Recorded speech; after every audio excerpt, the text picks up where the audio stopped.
मैं बिज़नेस कर रही हूँ, मैं इस फील्ड में हूँ, तो इससे मैं अपनी फैमिली को भी सपोर्ट कर रही हूँ। मैं अपने लिए भी एक अच्छा कमा रही हूँ। उसके अलावा जो हमारे आर्टिजन्स हैं जिनका काम डाउन हो गया था, वो भी मेरे साथ साथ उनको काम मिल रहा है, उनको जो है रोज़गार मिल रहा है। वो कई हमारे साथ मेरे साथ कोई 30+ आर्टिजन्स या ख़वातीन ऐसी हैं जो जुड़ी हुई हैं, वो काम कर रही हैं। मेरे पास आता है तो इनडायरेक्ट उनके पास भी जाता है। तो मेरा नाम उसवा सगीर है। बेसिकली मेरा ताल्लुक़ बहावलपुर के गाँव अब्बास नगर से है, जो कि एक छोटा सा गांव है, और वहाँ के लोगों का 70% जो कारोबार है, ये रोज़गार है, वो चुनरी के काम से मुंसलिक है, जिसमें स्पेशली हमारी ख़वातीन हैं।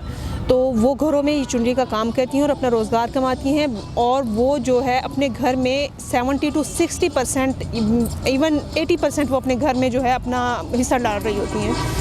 तो जब पाकिस्तान में कोविड आया या इस तरह के, पहले ये काम बहुत पीक पे था, इसका अरूज था और बहुत रोज़गार भी था इसमें, लेकिन जब